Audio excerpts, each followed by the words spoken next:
Tomorrow is we honor one of our biggest theological heroes, Dr. Martin Luther King Jr. He was a true modern day prophet. And he discovered early that the principle that makes the universe work is neither selfish power and dominance, nor the survival of the strongest. It is love. He said that love is the most powerful force in the universe. We overcome through love. One of my favorite quotes from him is, "Darkness cannot drive out darkness. Only light can do that. Hate cannot drive out hate. Only love can do that." So according to the psalm that we just read, Psalm 145, God is the source of love. In verse 8, it says, God is compassionate, rich in love. Verse 9 says, God has compassion of all creation, on all creation. God has compassion on all creation.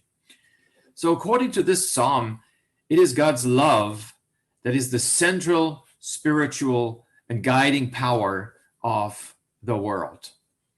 I know what you're thinking. Why doesn't it feel like that right now?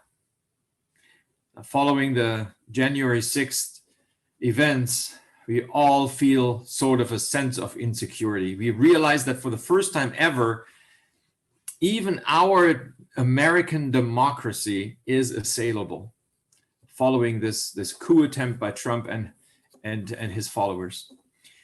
We are, it seems, dangerously divided as a country, and we just don't know how to overcome that. Those things that divide us. Racism has never been as heightened, and the racial, social, and climate injustice has never been as exposed as now, it seems. Our recent experience makes it seem that things are getting worse, not better. Yet the message of Psalm 145 is that God's love and justice is advancing. All your works praise you, O God. Your faithful people extol you. They tell of the glory of your kingdom and they speak of your might. If you think about it, Martin Luther King could have said the same thing, but he didn't. Even though he and his friends were unjustly arrested time and again, even though they were threatened, their homes vandalized, and some of them even murdered, they fought on for justice and civil rights, and they did so with a commitment to nonviolence and love. Instead of seeing the situation as dire and hopeless, Martin Luther King saw into the future with hope for God's victory. He expressed this famously in his "I Have a Dream" speech at the National Mall.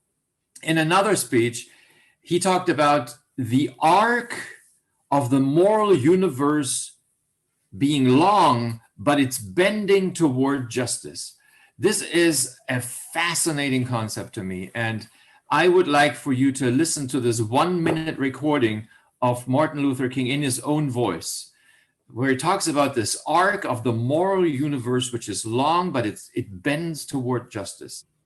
When our days become dreary with low hovering clouds of despair, when our nights become darker than 1,000 midnights, let us remember that there is a creative force in this universe working to pull down the gigantic mountains of evil, a power that is able to make a way out of no way and transform dark yesterdays into bright tomorrows.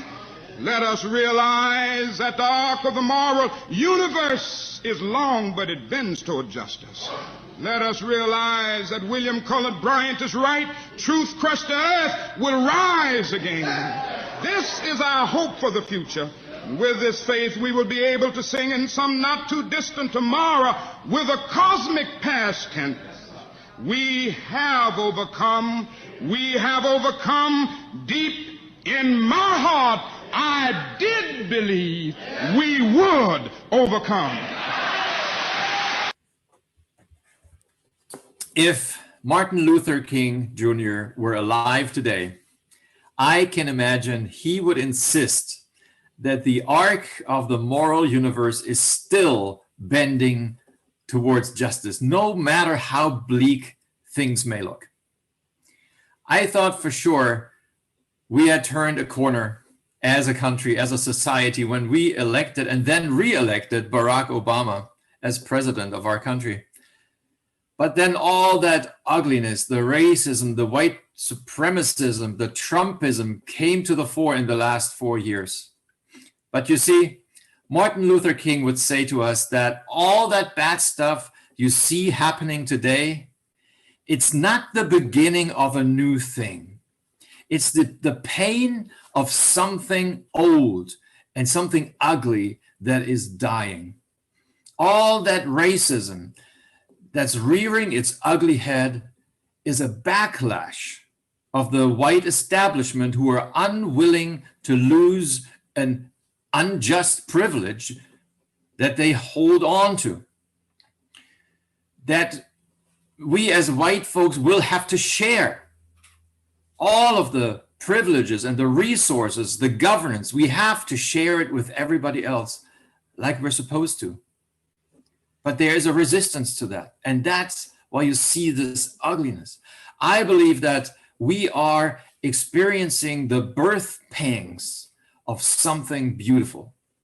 A United States where all the people that immigrated to this country from all corners of the world will build a society of equality, democracy, peace, and freedom and prosperity for all people. A country where all resources will be shared justly, where everybody will be treated with dignity and respect, where everybody has equal rights and opportunities, a country where we will take care of our poor, our homeless, those who are inflicted with illness and misfortune, where we feed those who are hungry and clothe those who are naked. This country of ours has a potential to be, for the first time in history, a true shining light on the hill for the rest of the world. The birth pangs are terrible, but God has not given up. God continues to bend the moral arc toward justice for all. That's what I believe Martin Luther King would tell us if he were here today among us. Amen and amen. Let's